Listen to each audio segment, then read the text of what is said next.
So hello everybody, thanks for having me. So briefly, I'm Luca Stevenson. I'm originally from France, although I'm French-Scottish, and I just lived for 15 years in the UK and just moved last month to Brussels and been since then in quarantine. Um, so I've been a sex worker since many years, since I was a teenager, and so it's been many years. And I've been coordinator of ICRSE now for 7 years. Before that, I was involved in an organization in the UK. In London, I started an organization a bit similar to Utsopi, like a sex worker-led organization in London. So basically, what is ICRSE? So ICRSE is the regional network of sex worker organization. At the moment, we have 105 organizations in 35 countries in Europe. And actually, Europe, we mean Europe and Central Asia because it's the definition on the World Health Organization. So we also have members in countries like Kyrgyzstan, for example. Kyrgyzstan, so from Iceland all the way across Europe, Ukraine, Kyrgyzstan, etc. And we are sex worker led, so the majority of people on our board are sex workers, and the majority of people in our staff. So at the moment on the board, there is like 5 people. You might know Max, who is from Utsopi and is the coordinator of Utsopi, is also on the board of ICRSE. So somehow is my boss somewhere. And there's other people like Dina from Trans United Netherlands. There is Marianne from SNAP, Sabrina from Spain, etc. And Kate from Ireland.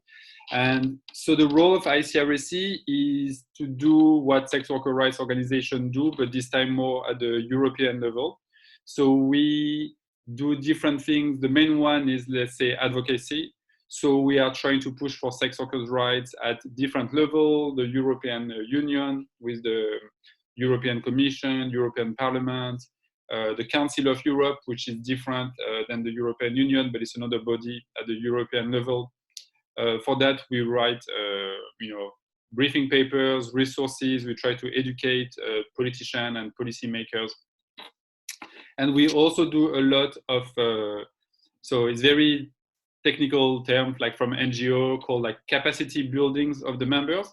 It means we are doing training with different organizations across Europe. So we've been doing trainings, I don't know, in Sweden, in Portugal, in Albania, in Romania, etc.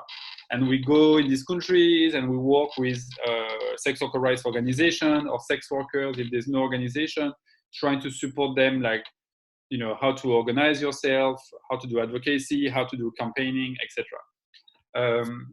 So that's the two main things we are doing. On one hand is trying to like change politics, and the other one is trying to strengthen the movement. And in the last few years, we had like several programs. So we at the moment have a program on migration, exploitation, and trafficking that involves 10 groups, including Utsopi. So we have members from the UK, Belgium, France, Romania, etc., all involved in one program. So ICRSE is able to give some money to the groups. They do some activities at the national level. They come together. They learn from each other, etc. We have one program like this. This year, for the first time, we had a program on HIV and sex work. Not the first time, but it was a new funder.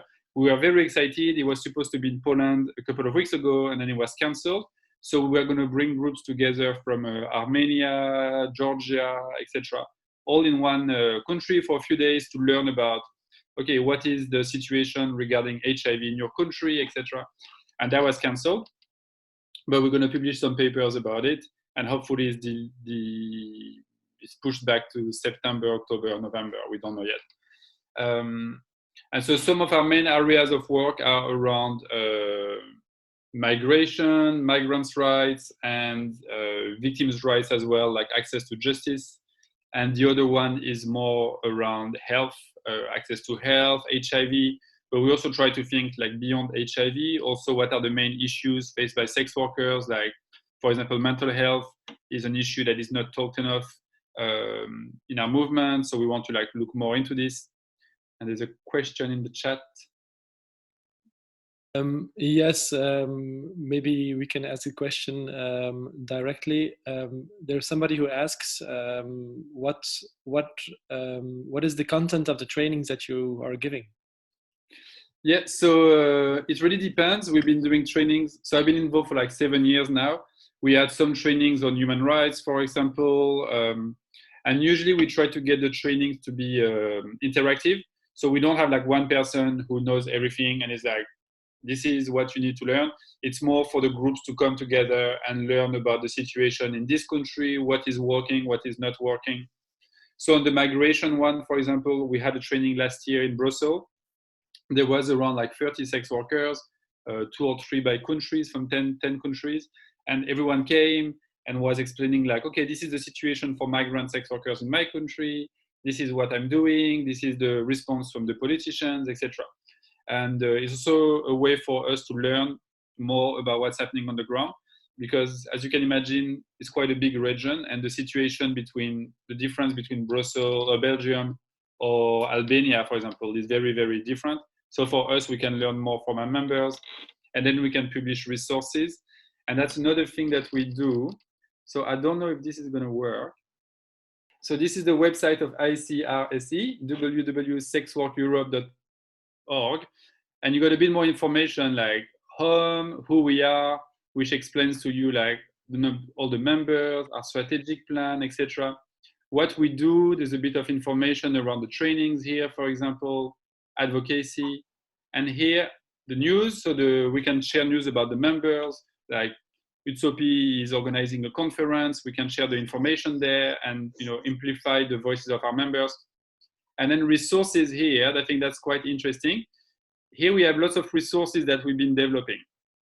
And over the last few years, we were trying to develop resources to show that sex workers' rights are related and overlapping with many other communities. So, for example, here you got migrants' rights, and it's a document here that you can click and download and read. It's in English only. That explain how sex workers' rights are related to migrants' rights and why you cannot fight for sex workers' rights without fighting for migrants' rights. So you can click on it and you can read more about, this one. You can read more about the situation for migrants' rights, migrant sex workers in many countries. The same with LGBT rights. We developed a paper that we launched at a conference, LGBT conference a few years ago. And you can read more about the connection between LGBT rights and sex workers' rights. And there's lots of examples from different countries. For example, like with pictures from Turkey here, like a trans boy sex worker in the UK. So trying to like think a bit beyond like, okay, sex worker, just sex work, like we think it's much broader. And we have to work in solidarity with other marginalized or criminalized community. So that's overall what we are doing. And this year is a bit strange because we really just moved to Brussels. We are very excited. We're like, okay, we're going to be next to the European institution. We're going to like, do lots of advocacy there. And COVID happened. And now we are like reformulating all our activities. And we are now doing also a series of webinars. So every week we have a webinar on a specific issue. So tomorrow is around social and economic rights. So there will be somebody from the UK speaking and somebody from France, Thierry Schaffhauser and Nikki Adams. They will be presenting what are the situation in their countries and what are the demands of the movement there. And next week it's around fundraisers. And the following week it's with members of the European migrant platform, PICUM, and also talking about what's happening with migrants and COVID at the moment. So we're trying to like move lots of our things online. So that's the overall what ICRSE is doing in terms of activities. I don't know either if you have questions or if you want me to go into something. So one of the things that we talked about last week, because last week we had a talk with Professor Magali Rodriguez, who is an expert on prostitution policy in Belgium and the history of sex work in Belgium. And we already talked about the abolitionist movement. Now, we also talked about the fact that in 2014, the European Parliament accepted a resolution that motivates all member states to abolish sex work by criminalizing the client. How have you seen the situation in Europe? As with ICRSE, you're in touch with almost every country in Europe and then also in Central Asia, I mean, up to Central Asia. How have you seen the situation evolve since 2014? Yes, so I think you all know about the Swedish model. Maybe do like this if you know, and like this if you don't know. But it never hurts to yeah, just no, yeah, so basically, to give you an overview of the Swedish model, in 1999, the Swedish government passed the Swedish model, which criminalized clients of sex workers, and they did that as a way to, as a form of like gender equality, saying like, oh, there can be no society where men and women are equal as long as men have the right to buy women. So that's how they frame it, and then they criminalize clients of sex workers. So that was 20 years ago. And then the law was voted in Norway, and then in France. In 2014, as you say, in the European Parliament, there was a vote in support of the Swedish model. But it doesn't mean that it's an EU law. It just means that it's a recommendation from the European Parliament. And then it was voted in Northern Ireland, in Ireland, and more recently in Israel as well. It hasn't implemented yet, but they have also voted it. And they are shutting down lots of strip clubs and brothels and things like this. So what we see is that the Swedish model is really pushed in Europe by part of the feminist movement. So not the whole feminist movement, but at least some of the feminist movement. At the European level, there is an organization called the European Women Lobby, who is very strongly in favor of criminalizing clients. And it's been debated in many other countries. I think like in Belgium, you have lots of debates about it as well. In Spain, at the moment, the government in Spain also promised to criminalize clients of sex workers. So there's really a push towards this model. Otherwise, although there is a bit of hope that things start to change, at least a little bit, because there's been so much evidence that the Swedish model is not working. For 4 years in France, it's been implemented and it's a disaster. The same in Ireland or Northern Ireland. It's a bit harder to point to Sweden because there is not much evidence from Sweden. There wasn't research before the Swedish model, so it's hard to compare basically. And there wasn't a lot of like street sex work in Sweden because it's too cold anyway. So it was not as visible as France or Spain or Belgium as well. And more and more organizations are coming out in support of decriminalisation, which is the preferred model for ICRSE and other organizations. So in the last years, we had organizations like Amnesty International. I don't know if you saw a few years ago, they came out in favor of decriminalisation. So Amnesty International, Human Rights Watch, the World Health Organization, at the European level, the ILGA Europe, which is the LGBT network, PICUM, the Migrant Network, EATG, the HIV Network. So actually, all the organizations that work at the European level, they all agree with decriminalisation and sex workers' rights, apart from the one feminist organization, and not all of them. Some feminist organizations support us. So just one organization is able to like really block it because they are really invested and they are much more powerful than us and other lobbies. So it's difficult, but there is one hope. Recently, Malta. So Malta, I guess, the island in the Mediterranean Sea. They had a consultation about prostitution, and they were like, we need to change our laws. And they looked at it, and they are going towards decriminalization. So it was the first time a country in Europe was quite vocal about, yes, we think it's the best solution. But then there was all this corruption, and then there was COVID, so now we don't know what's happening. But it's a bit hopeful that some countries start to look at decriminalization. But we're talking about Ireland, Northern Ireland. We're talking about Israel, Norway, Sweden, and then a little island of, I don't know how many people live there, 200,000 people. Yeah. Okay, but I mean, yeah. But you say that the preferred way to deal with the problem is decriminalization. So could you explain the difference between what people see as, or people normally say we have to legalize sex work, but then the experts say, no, we don't have to legalize it, we have to decriminalize it. What is the difference between those two? Yeah.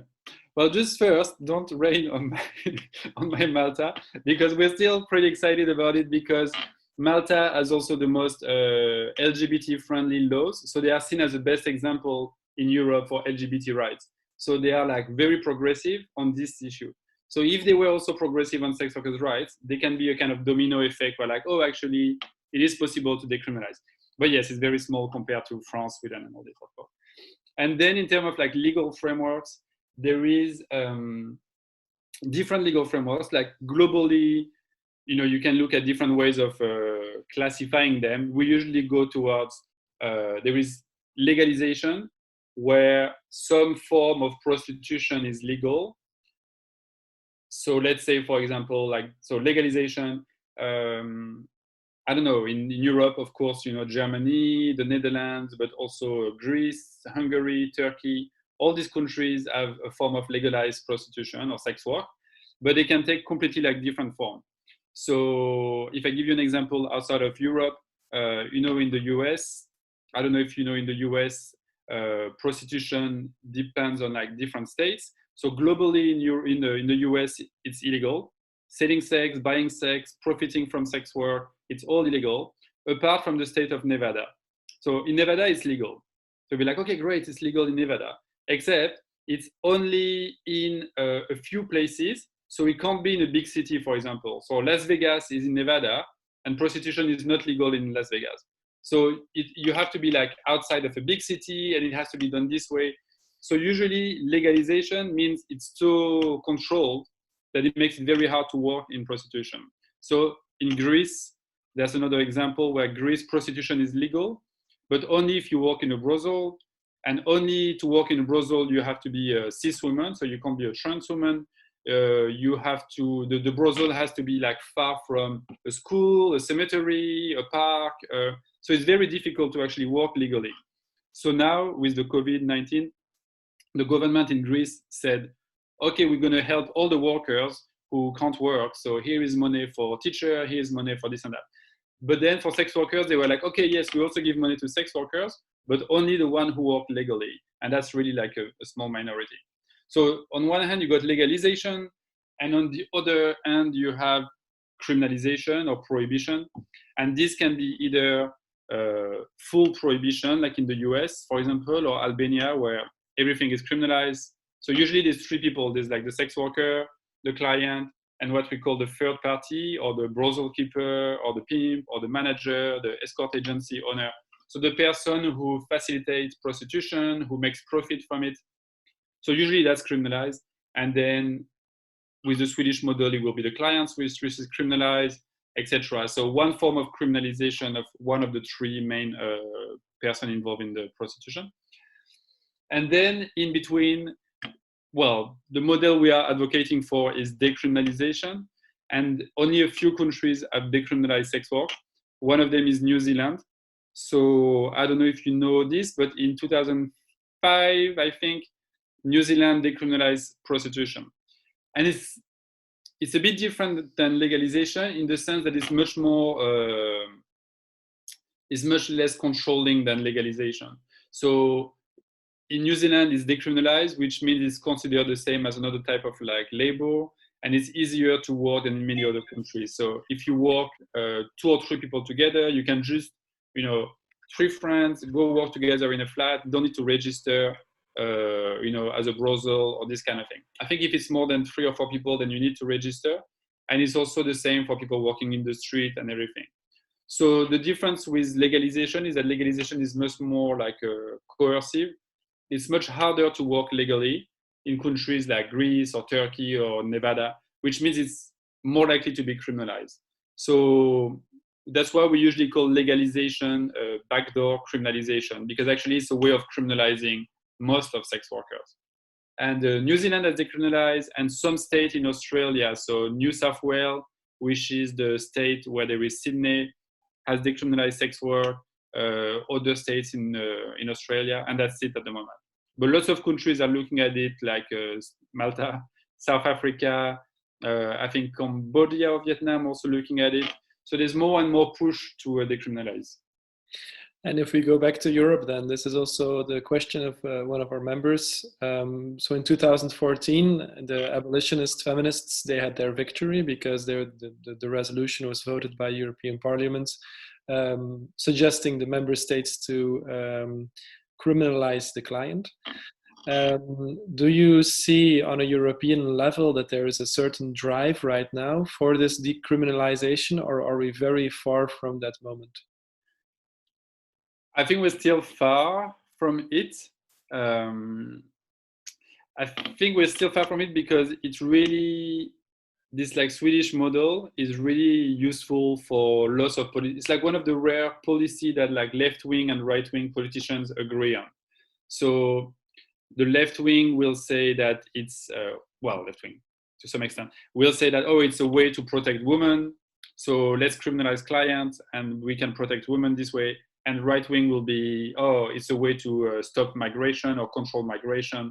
So one of the rare policy where both, you know, when it was at the European Parliament, it was voted, like it was pushed by Honeyball, which was like a socialist, like Labour, British member of European Parliament.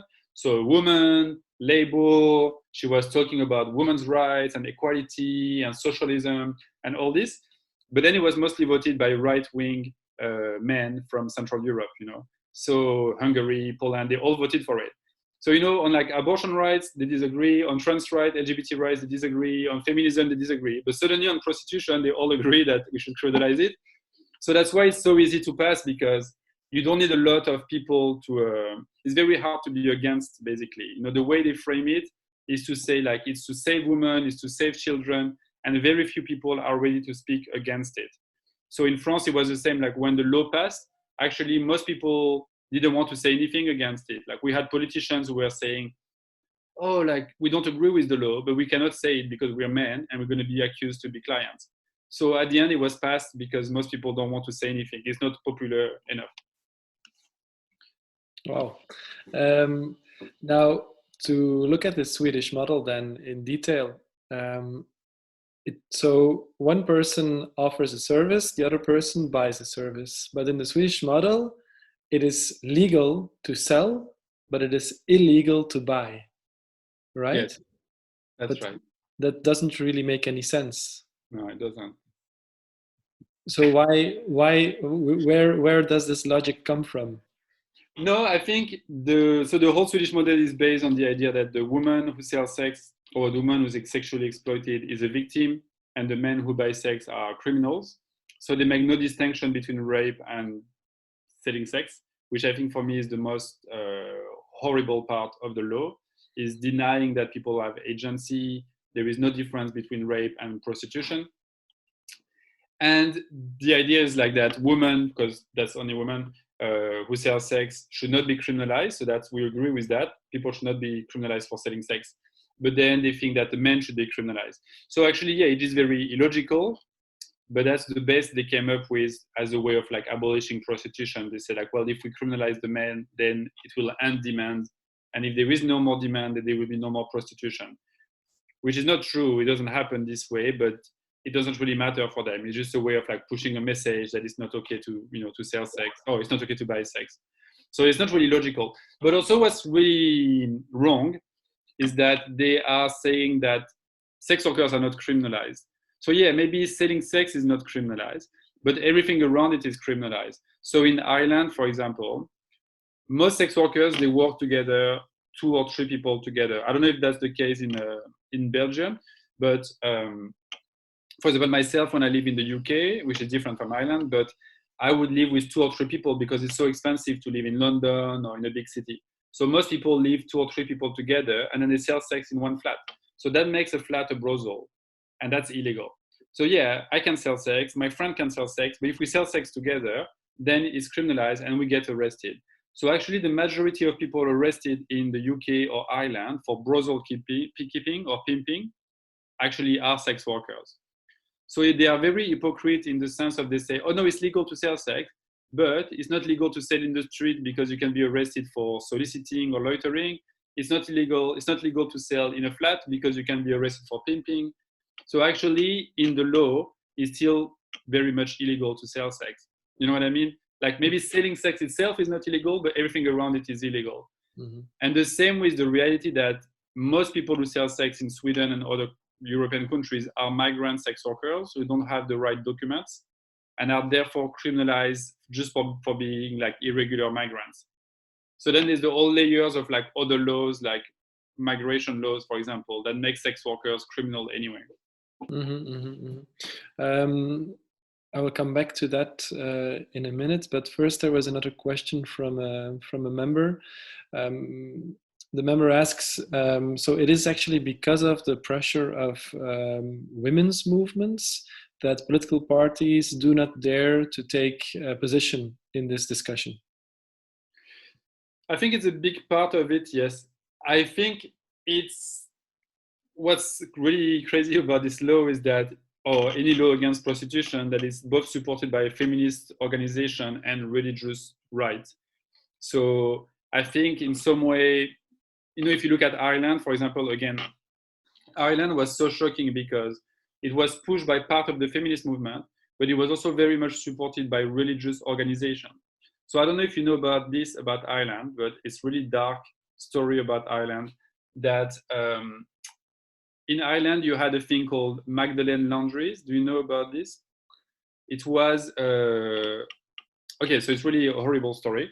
So, you know, Ireland is very religious and there were lots of like convents, you know, with nuns, you know, like running convents.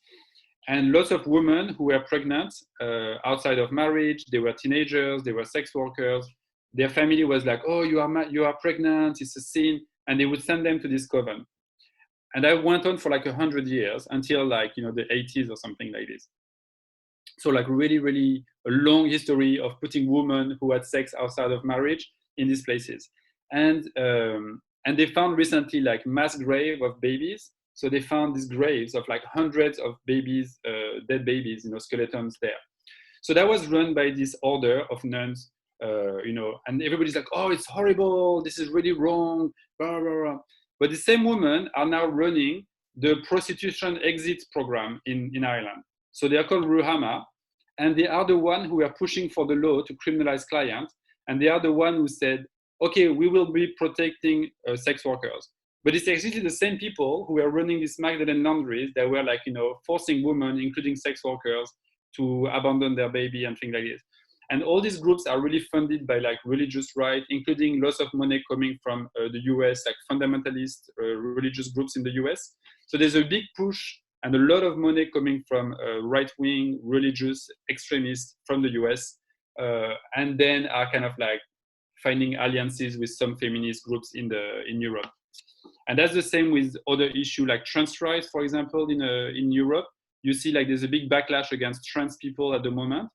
And that's also very much funded by religious rights organization in the US.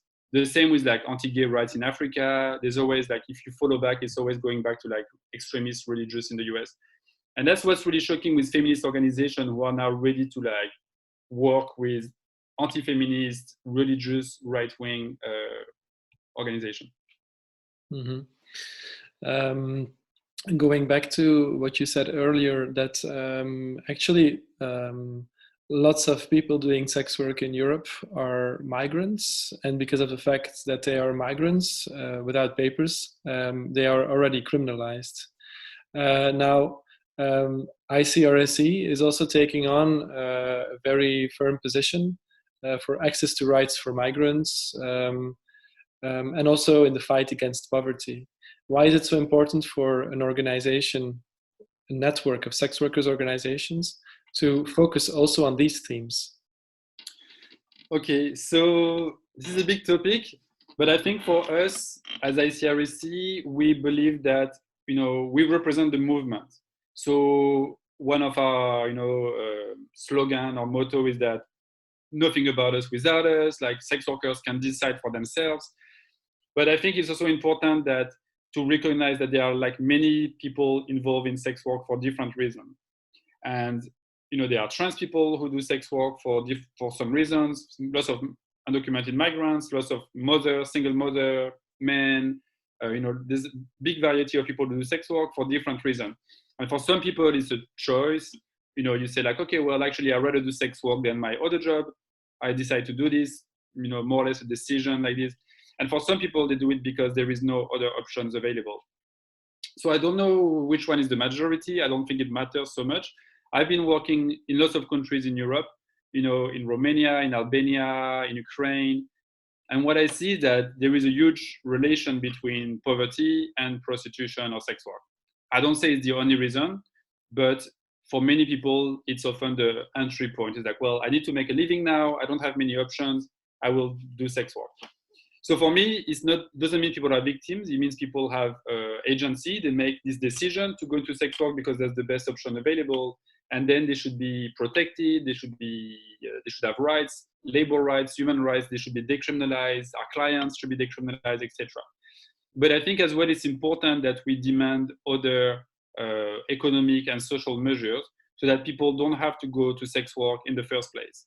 Because I think for lots of people who do not decide to go into sex work, it can be quite a difficult experience to do this as a last resort.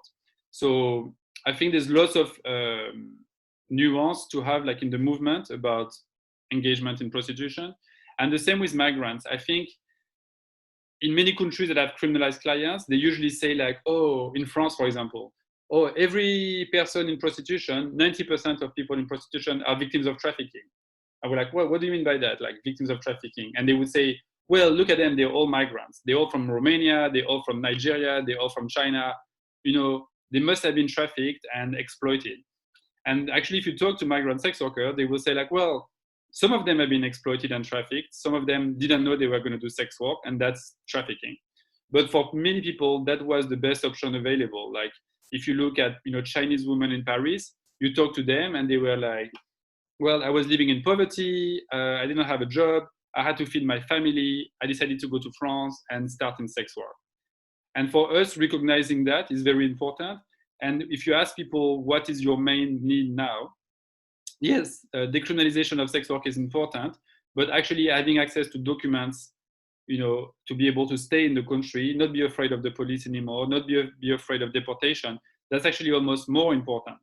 So I think for us, if we are a movement that represents lots of different communities, we also have to really listen to the people who are part of these communities and also amplify these demands. So the same for us with like trans women in particular, but trans people. Lots of trans women and trans people like work in sex work because they are not able to go to school. They are forced to leave school. They don't have access to other jobs. Not necessarily like in every country, but in many countries.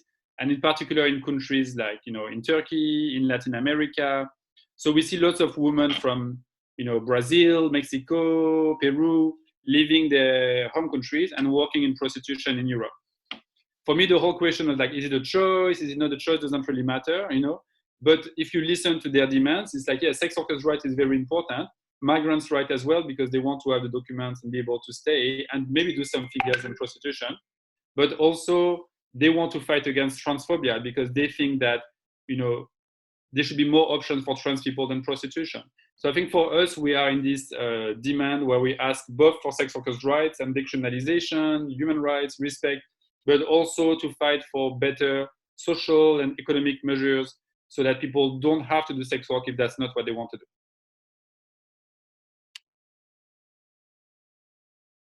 We have a question from a member. This member has a British passport, and he is asking with Brexit if he wants to work in Europe, is his status going to change? Is his legal status going to change? What do you mean, to work in sex work or to work generally? To work in sex work in Europe. Well, so for now, we don't know what's going to happen with Brexit until the end of the year. But I think it then depends on the countries. Like, so in a country where, like, it really depends on each country, because if you look at even before Brexit, in the UK, you had Romanian women working in the UK. So they are Romanian, they are European, they work in UK. It's not illegal to sell sex. It's not illegal to be a prostitute, but they would be arrested by the police and deported and sent back to Romania. So the police would say like, well, what you're doing is not legal. It's not a normal way of living, so we can deport you. Actually, it's illegal for the police to do that, but they were still doing it because they know that Romanian sex workers are not going to complain. They're not going to try to go to court about it. So I think you need to really look carefully what's going to happen in each country where you want to work.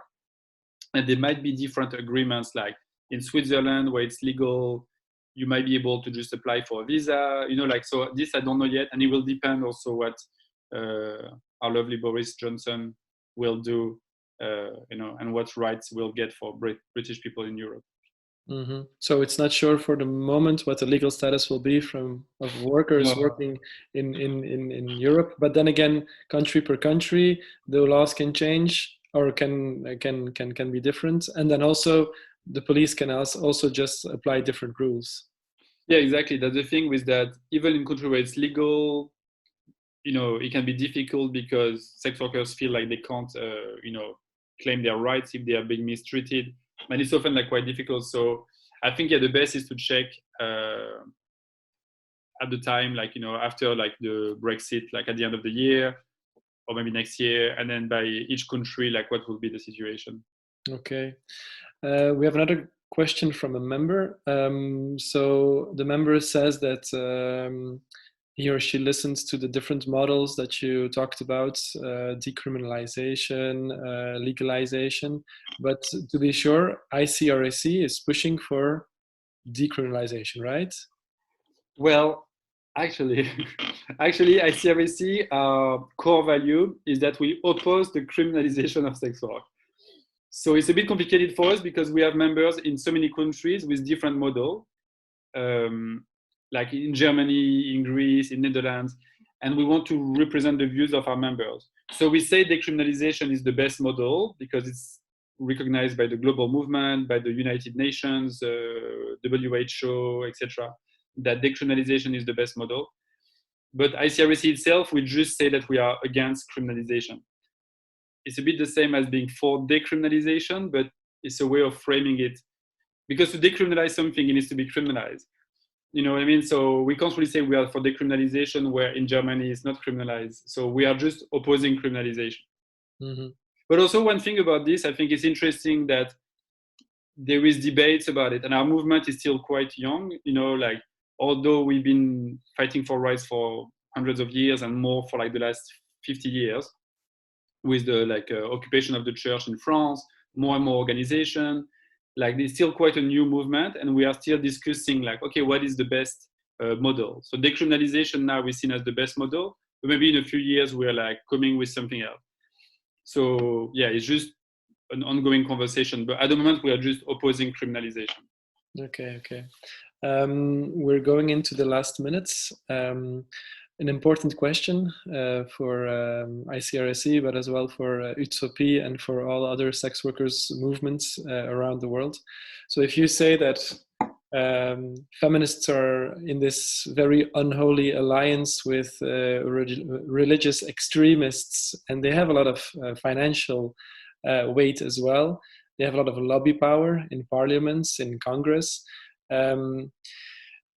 And it's also something that's one of the rare issues where the left wing and the right wing can agree on. And lots of men will just not talk about it while sitting in the parliament because they are afraid of being accused of being a client.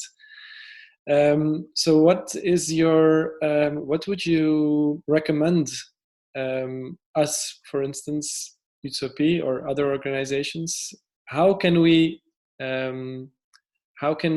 break through this alliance?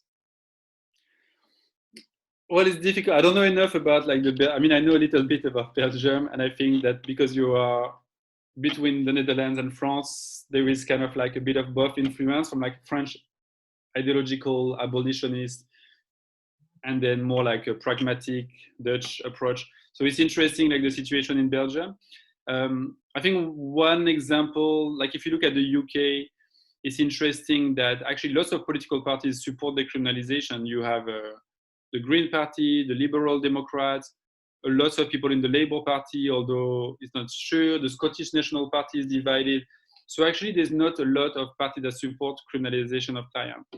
And I think what's important is to really make alliances with lots of like other social movements, because I think it does play a part, you know, in particular with the labor movement and workers movement.